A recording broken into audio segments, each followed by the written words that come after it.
Some stories are so unsettling that they're impossible to forget. Bodies moving on their own, whispers in the dark, and people doing the unthinkable. These are morgue horror stories that you'll try not to dream about after hearing. Like the story you're about to see, where a silent morgue turns into a living nightmare when a newly arrived body starts to breathe, even though it's been dead for 5 years. But before we dive into the story, make sure you're subscribed to the channel so you don't miss any terrifying tales. Working in the hospital morgue was never my life plan. In fact, I ended up on this night shift by chance. Or maybe as punishment, who knows. I started covering for a colleague's vacation and ended up staying. The pay was good, and the quiet of the early morning hours actually helped keep my head clear. But that was before that night. The routine was always the same: checking the cold storage, filling out some reports, handling the paperwork for incoming bodies. Nothing too exciting. Most of the bodies came from natural causes, elderly folks, accident victims, things like that. And as strange as it may seem, you get used to it over time. The silence becomes company. The smell you ignore. But that night, everything went off the rails. Everything. It was a Thursday. The early morning hours were well advanced, almost 3 a.m. I was finishing up the paperwork for a case of multiple organ failure when the intercom buzzed. It was the emergency team letting me know they had just brought in a body. A man, identified as Jonathan Miller, early 30s, found dead in an alley behind an abandoned church in town. The first thing I found strange was the location, behind a church. There are some weird stories about that place, and they say it was closed after a fire, that the priest disappeared and no one ever wanted to go near it again. But whatever, a body is a body. My job is to receive and catalog it. I went down to the side entrance of the morgue, and there were 2 paramedics with the black body bag on the stretcher. They seemed quieter than usual, barely exchanging a word. They signed the papers and left quickly, as if they wanted to get rid of it. I pushed the stretcher into the preparation room and started the standard procedure, checking the tag, time of arrival, name, cause of death. But then came the second strange detail. The file said, cause of death undetermined. No injuries, no signs of overdose, normal pupils, skin without marks. How does someone just die out of nowhere, left in an alley, with no sign of why? That's when I noticed the zipper on the bag was slightly open, about 10 centimeters, right at chest level. And look, that doesn't happen. We seal these bags carefully, and if it's open, someone tampered with it. I approached and slowly pulled the zipper to check if anything was out of place. His face looked too calm, too clean, skin without rigidity. It looked like he had lain down to sleep and just never woke up. I stood there watching, a bit uneasy, and it was at that moment that I heard it. A breath, slow, low, but very real. The kind you feel vibrating in the air coming from inside the body. I took 2 steps back, held my breath to make sure it wasn't just in my head. The room was completely silent, and then I heard it again, a faint but steady breath. I approached again, my heart pounding in my neck. I looked closely at his face. Nothing, no movement. But the feeling, it was as if the air got heavier every time he breathed. It was impossible, but at that moment I began to doubt logic. I left him there, covered up to the neck, and went to the computer to check if there was any more information about the case. And that's when the whispers started. At first, it was low. It sounded like wind blowing through some pipes. But then, became clear. It was a voice, and it was saying my name. Not shouting, not calling, just repeating, as if it wanted to remind me of who I was. Carlos. Carlos. My blood ran cold. I looked around. No one. The door locked, no cameras off. And the worst, it wasn't just my name. I started to hear others too. Names I didn't know, one after another. All whispered, always with that muffled tone, as if coming from inside the walls. I went back to the room, trembling. Miller's body was still there, motionless, silent. But at the moment I approached, A metallic sound cut through the air. Tilim, a bell, out of nowhere, inside the morgue. There's no bell here, never has been. That sound reverberated as if it had been struck inside my head. Tilim, Tilim. I went to the door, opened it, looked down the hallway. Empty, all dark, only the emergency light. But the sound of the bell continued. I went back inside and looked straight at Miller's body. And then I saw his lips. They were moving, weakly, but they were. I approached, a mix of madness and fascination. I put my face close to his, and that's when I heard it clearly. "Get me out of here." I backed away, tripped, fell to the floor. The sound of the bell stopped, the light flickered, and at that moment I knew. I wasn't dealing with just any body anymore. That thing was something else. I didn't know what to do. Stay there? No way. But running away wouldn't help either. I needed to understand what was happening. Still lying on the floor, I took a deep breath. Tried to convince myself that it was all a result of fatigue. Early morning, silence, cold light. The brain plays tricks. But then the light flickered again. And when I looked at Miller's body, his face was different. He still had that serene look. But now, there was a smile. Not a peaceful smile of someone at rest.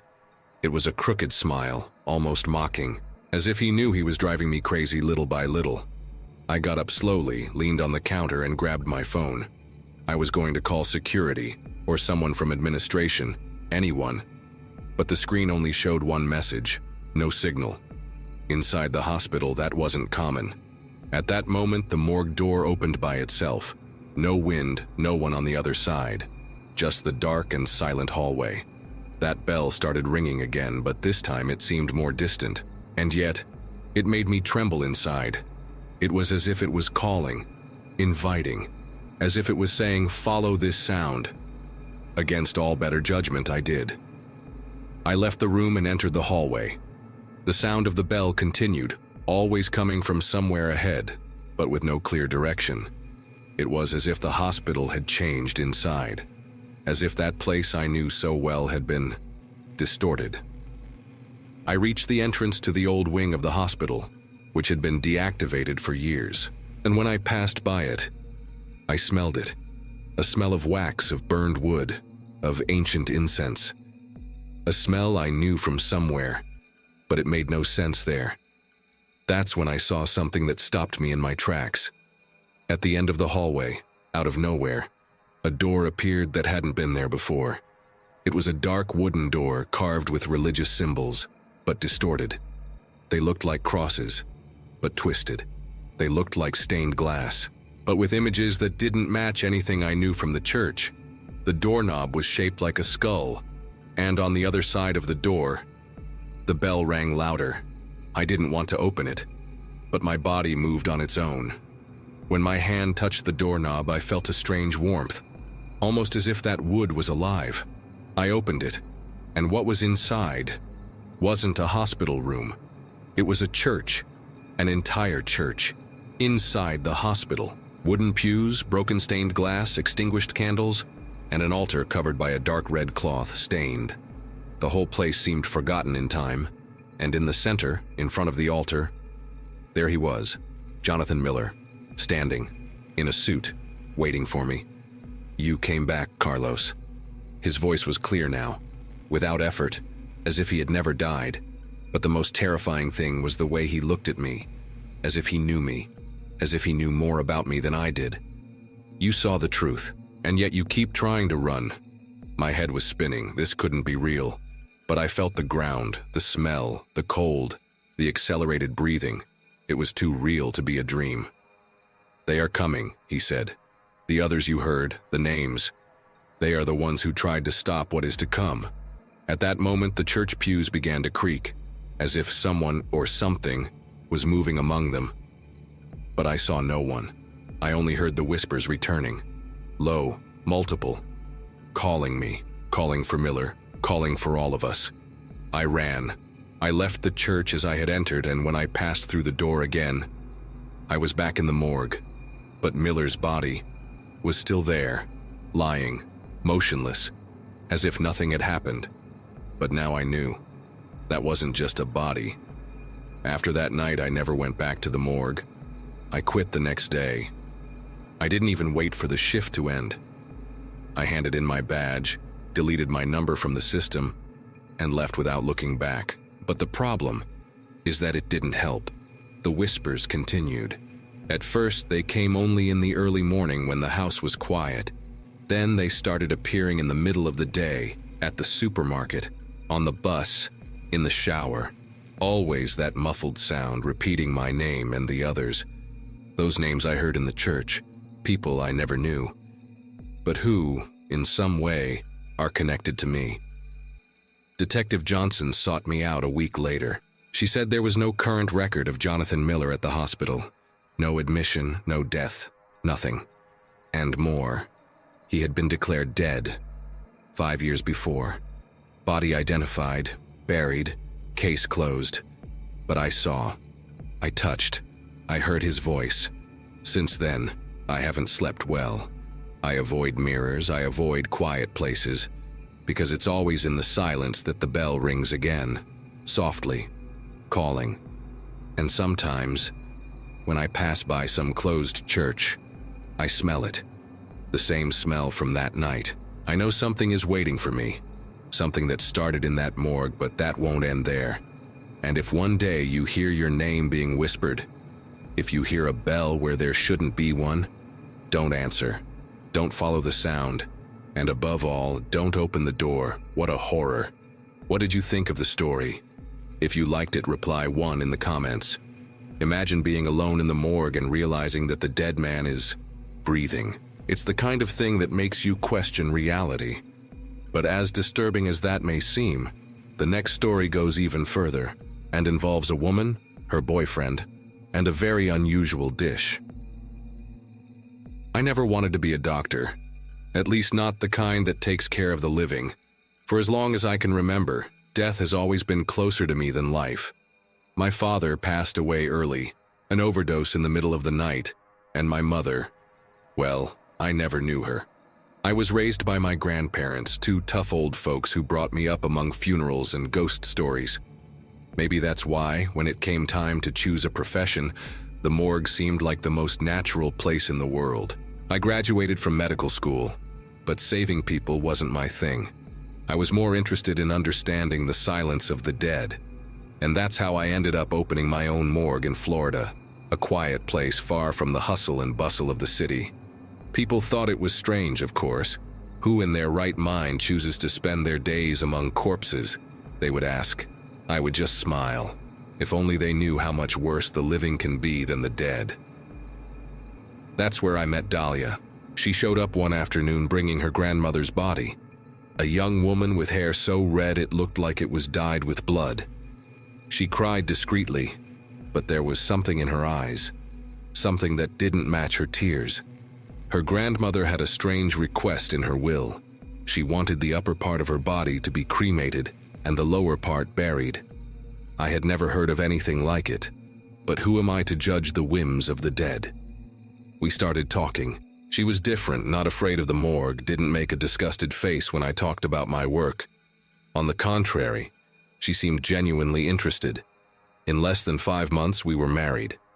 Too fast? Maybe. But when you spend your life surrounded by death, any sign of life seems like a miracle. But not everything was rosy. Dahlia hated that I worked with the dead. She said the smell clung to my skin, that I brought darkness into the house. We started to fight, and that's when we hired Jimmy. He was strange, yes, but everyone who works with corpses has a screw loose, so I didn't pay much attention, until the day a body disappeared. No, not the whole body, just the liver. And I knew it was Jimmy. The guy had a nervous demeanor, always sweating, always looking over his shoulder. When I confronted him, he denied it, of course. But I saw the blood on the sleeve of his lab coat. I fired him on the spot. That night, Dahlia got sick. She was trembling all over, sweating cold. I thought it was the flu, but she didn't get better. And then the phone rang. It was a lawyer, asking for her. He said he had something urgent about her grandmother's case. Her organs went missing before the burial, he said. I hung up confused. What do you mean missing? I had prepared the body myself. That's when I heard a noise coming from the kitchen. It was Dahlia. She was standing, her lips stained dark red. On the table, a plate with something I didn't want to recognize. She smiled. And then I understood. She wasn't sick. She was hungry. I froze. The smell in the kitchen was half iron, half something rotten. And the plate in front of her, God, I knew what it was. I had seen pieces of that on autopsy tables hundreds of times. Human flesh has a different way of shining under the light. Dahlia licked her lips slowly, as if savoring the rest of whatever she had eaten. There was still a piece of something stuck between her teeth. "You should try it," she said, and her voice was sweet, as if she were offering a cake that had just come out of the oven. "It's softer than you think." My stomach turned. "Dahlia, what the hell did you do?" She laughed, a light laugh, almost childlike. "Grandma wasn't going to miss it. She was already dead, right?" Her eyes sparkled as if she were telling an inside joke that only she understood. "And Jimmy, he was stealing anyway. I just got to it before he did." That's when it all clicked. The bodies that had gone missing pieces, the missing liver. Her sudden illness. It wasn't illness. It was withdrawal. I took a step back, but she was faster. Before I could react, she grabbed my arm with a force that didn't seem human. Her nails dug into my skin. "You're not going to tell anyone, are you?" She pulled my arm, bringing my face close to hers. Her breath smelled of raw meat. "Because if you do, well, you know where I'll get my next meal." I swallowed hard. She was talking about me. That night, I didn't sleep. I lay next to her, every muscle in my body tense, waiting for her to move. But she just snored, satisfied, like an animal after a successful hunt. In the morning, I pretended everything was normal. I went to work, but every body on the autopsy table made me think of her. Had she already touched them? Had she already tasted them? That's when the phone rang again. It was the town sheriff. "Doc, we found a body in the river. It's in pieces, looks like someone ate parts of it." My blood ran cold. It wasn't possible. She had left the house that morning saying she was going shopping. When I got home, the table was set. 2 plates, 2 glasses of wine, and in the center, a covered dish still warm. Dahlia smiled, removing the lid with a theatrical gesture. "Surprise!" Inside, a human heart, lightly grilled. And then she said the one thing that could be worse. "I cooked for you." I looked at that heart still trembling on the platter, the veins twisted like roots of a tree from hell. The smell of burned meat and fresh blood filled the air, sticking in my throat.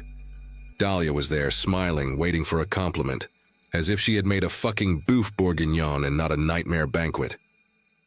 "Eat, love." She pushed the plate towards me, knife and fork already placed beside it. I made it with all my love. My hands trembled. I knew that heart. Not literally, but I knew where it had come from. The body the sheriff mentioned, the one they found in the river in pieces, had been a beggar who disappeared 2 weeks ago. Jimmy, the ex-employee, had said the guy left. Now I knew where. "Dahlia, this is crazy." My voice came out hoarse, almost a whisper. She laughed, as if I had said something funny. "Crazy is thinking you can live a whole life pretending you're not what you are." She cut a piece of the heart, and the blood dripped onto the plate. I didn't have a choice. It's who I am. And then she told me everything. How her grandmother wasn't just an eccentric old lady. She had taught her. How the organs that disappeared at funerals ended up in their freezer. How Jimmy didn't steal bodies. He hunted for her. And worse, she had plans for me. "You're perfect, you know?" She ran her tongue over her lips. "A medical examiner knows exactly where to cut so it doesn't kill. We could stay alive for years." That's when I saw the butcher knife hidden under the napkin. I acted before I could think. I grabbed the platter with the heart and threw it at her. The hot dish hit her face and she screamed, blinded for a second. It was enough. I ran to the knife drawer, but she was already behind me, scratching my back like an animal. We fell to the floor, rolling, hitting furniture. She tried to bite me, literally, and I felt her teeth tearing into my shoulder. Warm blood dripped, and the metallic taste filled the air. That's when the door burst open. It was the police, the sheriff, 2 officers, guns drawn. They had followed the smell, literally. Dahlia growled, raising the knife against them, but a warning shot made her retreat. She looked at me, and for the first time, I saw fear in those eyes. "You traitor." She spat on the ground, a disgusting mix of blood and saliva. It was the last thing she said before being handcuffed. Dahlia was convicted of homicide, desecration of a corpse, but not for cannibalism, because incredibly there's no law against that. I closed the morgue. I can't look at a body anymore without seeing her eyes shining with hunger. But the worst part? Sometimes, in the middle of the night, I wake up with a taste in my mouth. It was her. In the last days before her arrest, she forced me. She put pieces in my food, kissed me with her tongue full of blood. Now I know the taste of human brain. It's salty, and it never goes away. Shocking. It's bizarre how the most primitive instinct can take over someone to the point of devouring another, literally. But terror doesn't always scream. Sometimes it whispers, like in the story you're about to see now, where the music of a violin seems to carry a silent curse. I always thought the dead were the only ones I could trust. I've worked at the morgue in New Orleans for nearly 10 years, and never had any problems with them. Until that day. Until Ezra Kane's body showed up on my table. It was a humid night, the kind where the air stuck to your skin like molasses. The fan in the morgue was more for show, making an annoying little noise without bringing any relief. I was finishing up the paperwork on the last case, a senior who passed from a heart attack, when the door creaked. It was the funeral home crew bringing in another one. "Duval, this one's special," the boss said, with that crooked smile of his. "Ezra Kane, jazz musician, drowned in the Mississippi." I just nodded. I knew the name. Everyone in New Orleans did. Kane was famous for being too good with the saxophone, but also for having a life full of strange stories. They said he had made a pact, that his music came from something more. Urban legend stuff, right? Up until then, I didn't believe in that nonsense. When I unzipped the bag, the smell of old river filled the air. Rotten water, mud, something sweeter, almost like incense. His body was swollen, the skin pale with greenish tones, but the eyes were open. It wasn't uncommon. Drowning deaths sometimes left them like that. But there was something wrong with that gaze, as if he was still looking at something I couldn't see. "Let's close this up, Victor," I murmured to myself, trying to ignore the chill that was creeping up my spine. That's when I heard it. A whisper, so low that I almost thought it was the wind hitting the old windows. But there was no wind, and the sound came from inside the room. "Samuel." I froze. My brother's name, spoken in a hoarse whisper, as if someone had licked my ear. My heart raced. I looked around. Nothing. Just me and the bodies. Until my gaze returned to Kane. His mouth, it was moving. No, it wasn't possible. I must have been exhausted. It was just gas escaping, the body adjusting. Something normal. But then his lips parted again, and another word came out. "You let him die." The air left my lungs. Samuel. My brother had disappeared 5 years ago, and I had never stopped blaming myself. How the hell did a corpse I had never seen in my life know that? That's when the morgue door creaked again. "Everything all right in there, Victor?" It was Ophelia, the new assistant. She was standing in the doorway looking at me with a strange expression. It wasn't concern. It was almost recognition, as if she already knew what I had just heard. "Everything's just normal," I lied, covering Kane's face with the sheet. But when I looked again, his eyes were still open. And now, I swore he was smiling. And the night had barely begun. I couldn't sleep that night. Every time I closed my eyes, I saw Ezra Kane's cadaverous smile staring at me. And that voice, "Samuel, you let him die." The next day, the morgue was quieter than usual. Even the noise from the freezers seemed muffled, as if the air itself was holding its breath.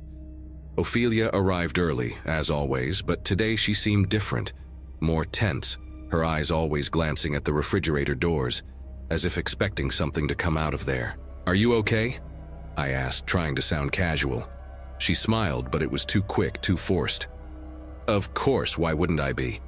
Before I could answer, a low tap echoed from the back of the room. Clink. As if someone had tapped their fingers on the metal. Ophelia froze. So did I. "It was just the refrigeration system," she said, but her voice was trembling. I knew it wasn't. That sound had come from the last refrigerator, the one that held Ezra Kane. My feet took me there before I could think. When I pulled the drawer, the body was still there, intact, the eyes now closed. But something was different.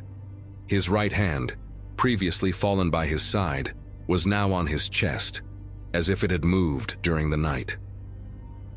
"Victor," Ophelia called, and when I looked at her I saw that she was pale, her fingers gripping a chain around her neck, a small symbol I didn't recognize. "We need to talk. About Kane. About your brother." The blood froze in my veins. "How do you know about Samuel?" She hesitated, then let out a sigh. "Because I heard yesterday when he spoke." She had heard it too. Before I could process, a wet dragging sound came from inside the refrigerator. I looked back. Kane's fingers were now tangled in the sheet, as if they were preparing to pull. And then, as if he couldn't hold it anymore, his mouth opened again, and a voice that wasn't human, wasn't his, came out in a hoarse whisper. "He's coming, Victor, and he remembers what you did." Ophelia let out a low moan. I backed away, tripping over my own feet, and that's when the morgue light flickered. And for a second in the darkness, I swear I saw Kane sit up in the drawer and smile. I couldn't take it anymore.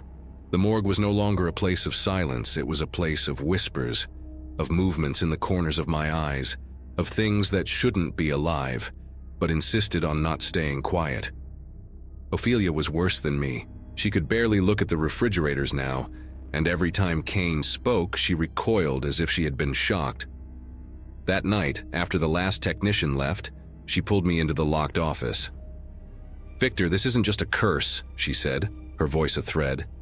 "It's a message, and if we don't figure out what Kane wants, this won't stop." "How do you know so much about this?" I asked, my fingers trembling as I lit a cigarette. She hesitated, then opened her bag and took out a faded photo. It was of her, but different, younger, and behind her, Samuel, my brother. My heart stopped. I knew him, Victor, before he disappeared. He was looking for something Kane also knew about. Before I could ask more, a crash came from the hallway. Something heavy had fallen. We ran out, and what we saw made me choke. Kane's drawer was open, and he was no longer there. The radio on the table, that old cassette player I used to listen to jazz, turned on by itself. Static, and then a voice I hadn't heard in years. "Victor." It was Samuel. The tape spun and my brother's voice continued, weak, as if coming from the bottom of a well. "I forgive you." But he doesn't. He never forgives. Ophelia screamed. I turned, and there was Kane, standing. His skin was dripping rotten water onto the floor, his eyes completely black. He opened his mouth, and when he spoke, it was voices, hundreds of them, coming out together. "You abandoned him that night, and now he comes for you." The last thing I remember was the smell of the river flooding the morgue, the lights exploding, and Ophelia screaming, not in fear, but in some kind of ancient chant. Then, only darkness. When I woke up, I was alone. Ophelia was gone. Kane was back in the drawer, as if nothing had happened, but in the pocket of my lab coat, I found a cassette tape that hadn't been there before. And when I played it, it was Samuel again, just saying one thing: "He's here." Since then, the dead won't leave me alone, and I know he's coming, and when he arrives, I won't be able to run, because the dead never forget. Chilling, huh? Some stories scare because they mess with emotions, others because they simply don't make sense. And next, you'll learn about a case that defies all logic. 2 identical women, both dead, appearing in the same morgue. But there was only one record. But before we continue with the story, if you've made it this far, it means you're enjoying our stories, so go ahead and leave a like to let YouTube know you like this kind of content and don't miss any more horror stories. I never believed in ghosts. To me, death was just a biological process, something as routine as closing a file or signing a report. I had worked at St. Luke's Hospital morgue for 3 years, and until then, nothing had shaken that certainty. Until that night. It was a normal shift, at least at the beginning. My coworker Gemma and I were there as usual. She was more experienced, about 10 years older than me, and nothing scared her. She had seen it all. Brutal accidents, bodies in states I don't even want to describe. And yet she maintained that calm demeanor as if she were organizing books in a library. I admired that about her. That night, they brought in an unidentified body, a Jane Doe. Nothing too out of the ordinary. We received several like that. But this one was different. First, because she was frozen. And second, her eyes were open. You might think, but corpses sometimes have their eyes open, it's no big deal. And yes, it happens, but not like this. Not in that way. They weren't just slightly open, they were fixed, as if they were staring at something or someone. And the strangest part? Her skin was cold, but not the usual cold of death. It was as if she had been frozen alive. Gemma, who normally wasn't shaken by anything, was visibly uncomfortable. She covered the woman's face with a cloth faster than usual and avoided looking directly at her. "Are you okay?" I asked. She just shook her head as if she didn't want to talk. But after a while, she said, "There's an old story that the older folks tell around here. They say that sometimes when something is out of balance, the morgue responds." I laughed. "Balance? What are you talking about, Gemma?" She didn't answer. She just kept looking at the freezer where the Jane Doe had been placed, as if expecting the door to open by itself. A few hours later, I went to check the records. There were 6 bodies in the freezer. That's what the system showed. But when I opened the door to check, there were 7 drawers occupied. My heart raced. "Gemma," I called. "There's something wrong here." She came running, and I pointed to the freezer. "Where's the 7th body?" she asked, confused. "That's what I'm telling you. The record shows 6, but there are 7 here." She looked inside, and I saw the blood drain from her face. At the back of the freezer, in the last drawer, was another Jane Doe, exactly like the first. Same face, same hair, same open eyes, staring at us. We looked at each other and I didn't need to say anything. Gemma ran to check the system again. When she returned, the record had returned to normal. 6 bodies. "I swear I saw 7, I said, my voice coming out thinner than I would have liked. Gemma didn't doubt me. She just closed the freezer door slowly, as if afraid of waking something up. That's when the lights went out. When it happened, I almost jumped. The morgue was already a dark place, but in complete darkness, it was as if the air had turned to jelly. Heavy, sticky. "Gemma?" I called, trying not to sound scared. "I'm here," she replied, but her voice was strange, cut off. I heard footsteps, not ours. Someone else was there, or something. And then the whispers started. At first I thought it was the wind hitting some window, but there was no wind. There were no open windows. They were voices, low, hoarse, as if coming from far away. And they were saying names. Robert, Claire, Daniel. They were names of people who had died there. I knew because I recognized some, patients who had passed through the morgue in the last few months. But the worst came when one of the voices whispered my name. "James." My blood turned to ice. "Gemma, do you hear that?" I asked, almost breathless. She didn't answer. When I looked in her direction, I saw that she was standing still, rigid, staring fixedly at the freezer. The door was open. It wasn't possible. I had just closed it, and even if I had left it slightly ajar, that door was heavy. It didn't open by itself. But that wasn't all. Inside the freezer, one of the drawers was pulled out, and the arm of the Jane Doe, the first Jane Doe, was out, the thin, pale fingers stretched, as if trying to reach something or someone. "Gemma." I swallowed hard. "What do we do?" She took a deep breath and said the most unexpected thing possible. "We need to cremate a body."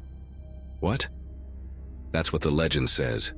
When the morgue is like this, when there's something more than there should be, we need to balance it. An unclaimed body cremated before dawn. Otherwise," she didn't finish, she didn't need to. The voices were getting louder now, whispering in chorus as if they were getting closer. And the arm of the Jane Doe moved. Not much, just a tremor.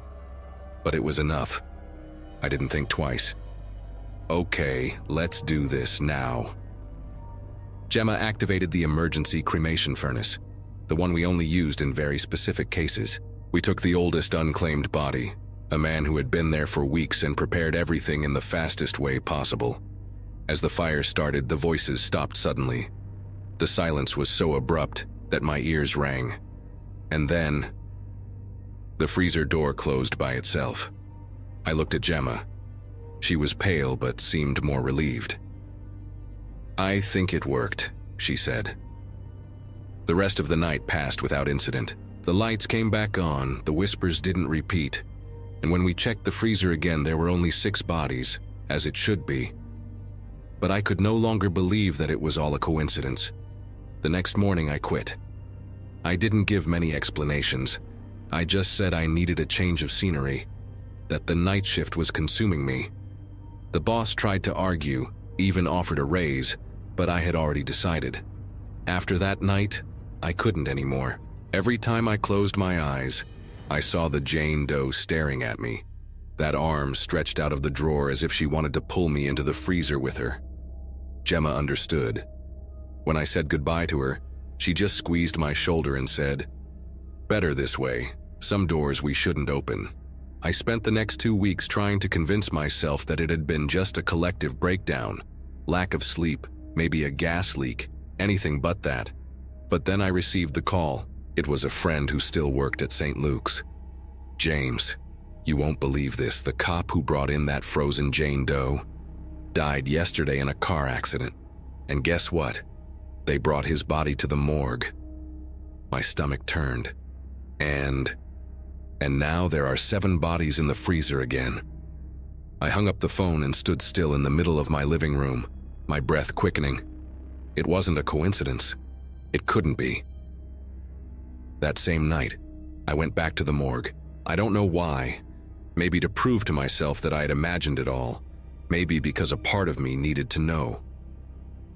Gemma had already left, and the night shift guy let me in without questioning. I still had my badge. The place was strangely silent. Even the noise from the machines seemed muffled, as if something was absorbing the sound. I went straight to the freezer, my hands sweating. I opened the door. 6 drawers. I let out the breath I didn't know I was holding. "See, James? It was just in your head." Click. The 7th drawer at the back opened by itself. It was her, the Jane Doe. This time both bodies were there. One in the 6th drawer, another in the 7th. And both were looking at me. I almost fell backward when the freezer door slammed shut behind me by itself. The air suddenly cooled, and that whisper returned. But now it was just one voice, repeating the same thing. "One is missing. One is missing. One is missing." I understood right away. We had cremated the wrong body. It wasn't an unclaimed body that needed to go. It was her, the Jane Doe. I ran to the emergency panel and activated the cremation furnace again, my hands trembling. I went back to the freezer, and this time, I didn't think twice. I took the first body of the Jane Doe, the one that had its arm out before, and dragged it to the furnace. She was too light for a corpse, and even frozen. I swear I felt her fingers curling for a second, as if she were holding my hand. I threw her into the fire and closed the furnace door before my brain could process what I had done. The silence returned. This time, it lasted. When I looked at the freezer again, there were only 6 bodies, the cop and the others. No sign of the Jane Does. I was almost leaving, relieved when I heard it. Coming from the freezer very softly, a sigh. Not of fear, not of anger, of relief. I left there and never went back. Gemma also quit soon after. Sometimes I still think about those women, or that woman, I don't know. Did we break the cycle, or did we just delay the inevitable? One thing I know, there are things we shouldn't mess with, and there are places where the dead aren't quite as dead as they seem. How scary. What did you think of the story? If you liked it, reply 4 in the comments. I never did well with the world out there. While the city buzzed with people, noise, and problems I didn't want to face, I found my refuge in a place most people would do anything to avoid, the Hollow Street Morgue. Working the night shift was perfect. Silence, solitude, and the certainty that no one would bother me. Just me, the corpses, and the cold light of fluorescent lamps. At first, everything was normal as it could be, being alone with a bunch of dead bodies. I did my job, filled out the paperwork, kept everything organized.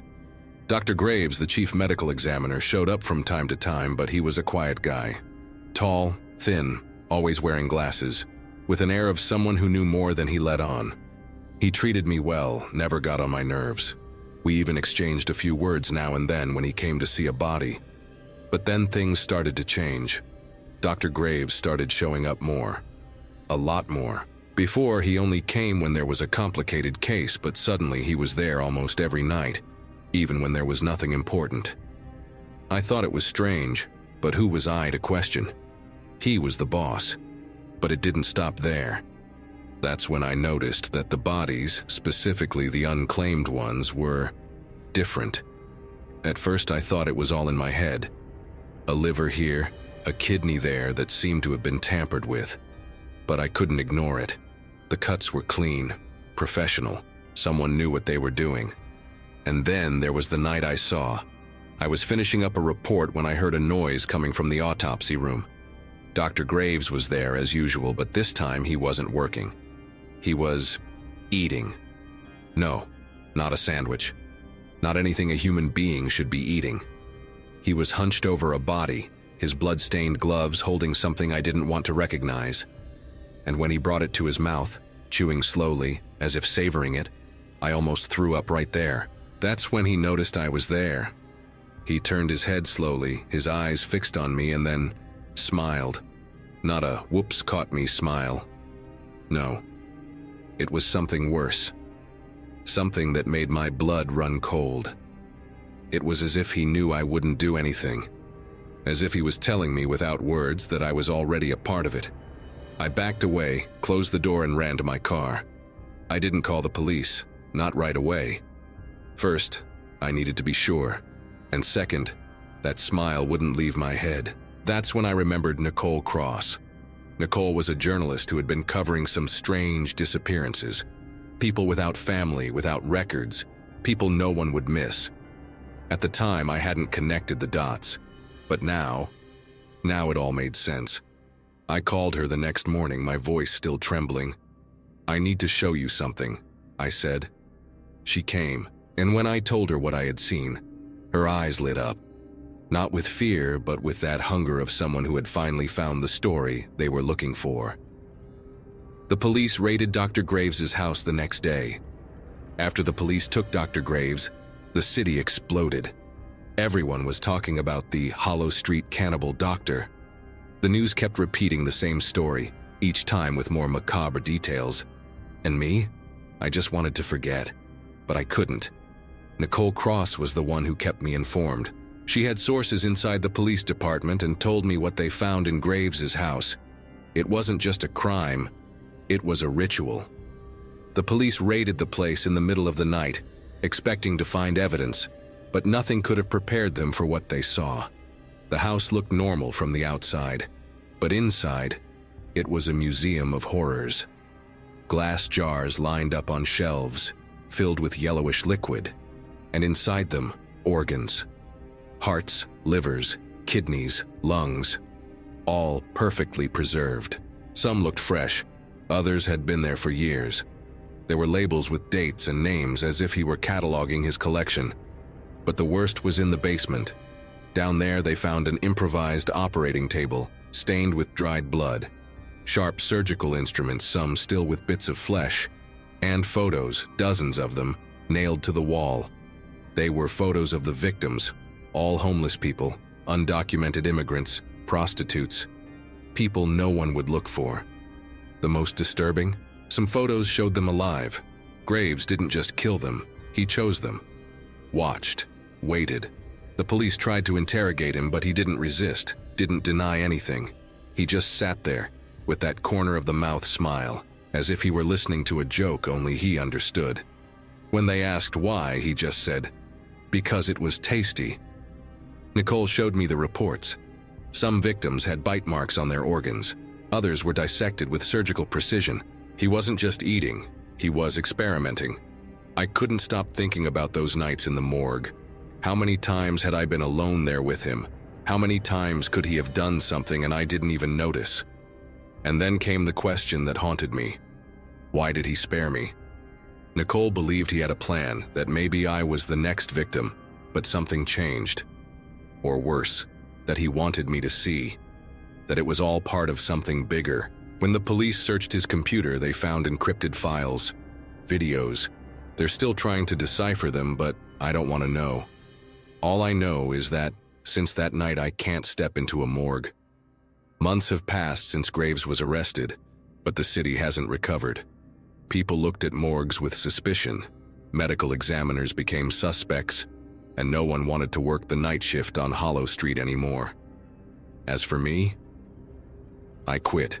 I couldn't step into that place again without smelling old blood and hearing the echo of that wet chewing in my head. Nicole Cross became a kind of macabre celebrity. Her series of reports on the case won awards, but she confessed to me one of those bar nights that she couldn't sleep without dreaming of the glass jars. "There's something wrong with all this, Dominic," she said, swirling her glass of whiskey. "He was caught too easily, as if he wanted to be discovered." I didn't want to think about it. I just wanted to forget. Until, on a random Tuesday, the phone rang in the middle of the night. It was Nicole. Her voice was frantic, almost unintelligible. "They found more things in his files. Dominic, you need to come now." What she showed me that night made me question everything. Among the encrypted videos, there was a file with a recent date, very recent, like after his arrest. In it, Graves appeared sitting in a room I recognized immediately. It was the Hollow Street morgue. He looked directly at the camera and said calmly, "You found the pieces, but not the puzzle. They're all there, Dominic. In the corners you didn't look."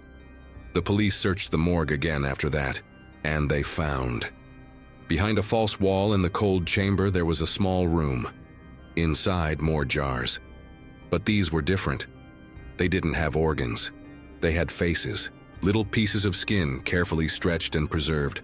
They were masks, human masks, and one of them had my name.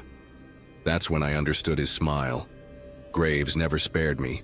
He was just waiting, saving my place in the collection. The last scene of the video was what made me run to the bathroom to vomit. Graves, with that calm voice of his, saying, "The hunger never goes away, Dominic. It just sleeps." And I left someone to take care of it for me.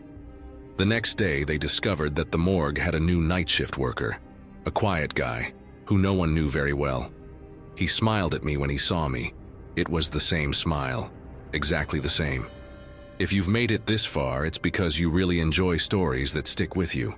And this one, I know, won't leave your head anytime soon. If you want to dive into more mysteries like this, the channel is full of them. Just subscribe so you don't miss any. And let me know in the comments if you survived until the end, or if you're too scared to check the morgue tonight. Drop a like too, if we managed to keep you hooked until the very last second. And hey, there's a video right here that might be your next dose of chills. Click and keep going with me over there if you dare.